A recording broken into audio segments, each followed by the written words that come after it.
Boa tarde, Nicola. Aqui é o Rizzi e eu vou mostrar para você a CPU simplificada de 8 bits, focando em demonstrar o ciclo de FET, execução e a operacionalidade da ULA, né? A unidade lógica aritmética.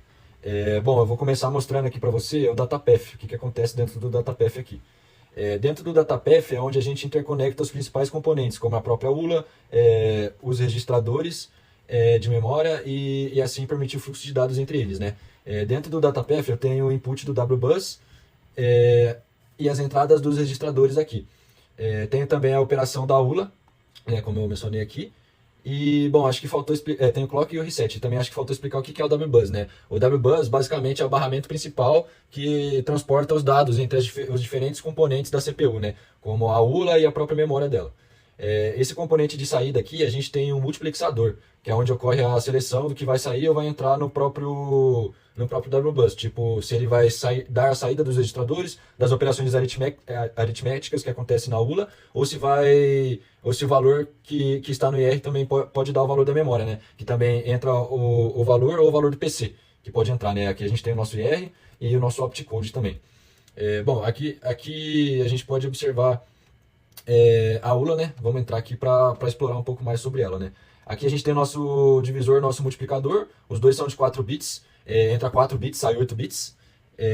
E a gente também tem a operação de soma, de subtração, de decrementação e de incrementação, né? Vamos explorar um pouco do nosso divisor aqui. Deixa eu pegar ele aqui. Bom, aqui no divisor acontece o seguinte, a gente tem o quociente aqui, e a gente tem os nossos steps, que vão acontecendo sequencialmente para acontecer a divisão. Depois que passa por esses steps, a gente consegue pegar o resto da divisão, né? O que sobra dessa divisão. E agora vamos olhar o multiplicador. Dentro do multiplicador, a gente utiliza a lógica de produtos aqui, e a gente tem o half adders e o full adders, né? Que é para a gente conseguir fazer a multiplicação. Daí o valor ele sobe para cá e vai adicionando, né? Esse aqui é o multiplicador.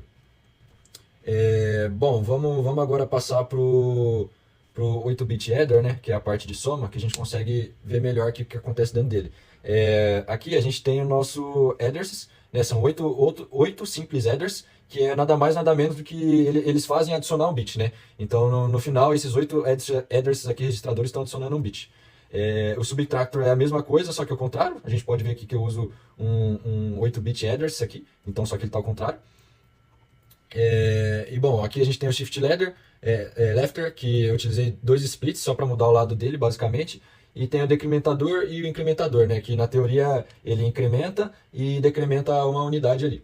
Bom, aqui a gente tem a nossa Z-flag. A Z-flag vai fazer mais sentido quando eu for explicar o jump, mas basicamente, se a resposta veio 0, ele vê se a resposta veio 0 ou não. Então, se o Z-flag realmente vier como 0, ele vai virar 1. Isso serve para depois conectar com o jump Z, né, que nem eu falei. E agora a gente vai falar, vamos falar do nosso registro agora. O nosso registro ele é basicamente um flip-flop que reseta ao ser acionado. É basicamente isso, né? Aqui a gente tem um flip-flop que quando ele é acionado ele vai resetar. E agora voltando para a parte da CPU principal, vamos explorar um pouco da unidade de controle, né? Aqui a gente pode ver que está do lado do DataPath, unidade de controle. Bom, aqui é basicamente onde tudo deve ser ligado, né? Por exemplo, se tivermos um input do PC, do registrador do MAR. O MAR ele é ligado quando, né? Quando que o MAR é ligado?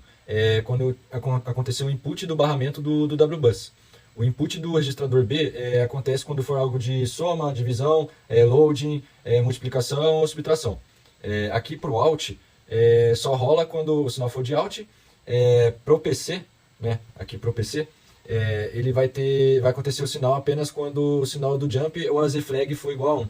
Então ele só vai ativado quando tiver o sinal do jump ou a Z-flag for igual a 1. Aqui no route, o sinal é só quando for route.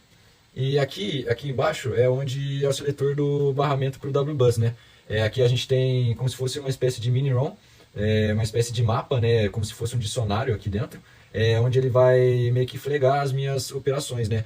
Então todas as operações que acontecem na ULA e dos tempos devem acontecer e vir para cá. E por fim a gente tem o nosso opticode, onde acontece todo o controle das operações. O nosso opticode ele vai informar aqui para a gente qual operação que é e onde que ela deve cair aqui depois que passar pela nossa ROM. Bom, vamos abrir aqui agora o componente do PC. Aqui no nosso componente do PC, a gente pode observar que tem um counter aqui, um clock e o W-bus, né, o nosso barramento. Basicamente, se acontecer um jump, vai vir para esse componente e ele vai ir para onde o valor deve pular, né, para onde que o valor deve ir. Voltando aqui para a nossa CPU principal, a gente pode explorar um pouco da nossa memória, né? Aqui a gente tem a nossa memória. Basicamente, resumidamente aqui, a gente tem o mar, que é onde é pesquisado nessa memória para ver qual que é o próximo passo. A gente tem as operações que vai acontecer basicamente aqui, ó. As operações de entrada são 20F, daí subtrai 2, daí soma 1 e subtrai 1, se eu não me engano. Agora, voltando aqui para a nossa CPU, a gente pode observar esse comportamento, ó. Ele vai dar aqui o 0F, daí ele vai dar 11 agora, vai aparecer 11, daí ele vai voltar, ele vai somar 1, aí 12, e subtrair 1, ó, subtrair 1. Daí depois ele vai travar, a parte da CPU travou.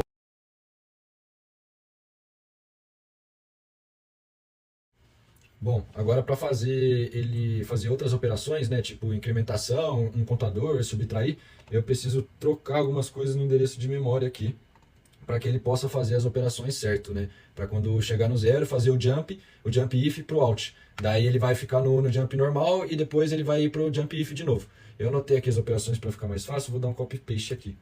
0 if, daí 0x70, aqui nessa segunda casa, daí dá um 0x0, aqui já estava, depois um 0x96, isso, 0x96, 0x81, aqui é 0, aqui é 0, daí tem que dar um 0xf0, aqui nessa segunda casa, daí aqui o 0 de novo, 0, 0,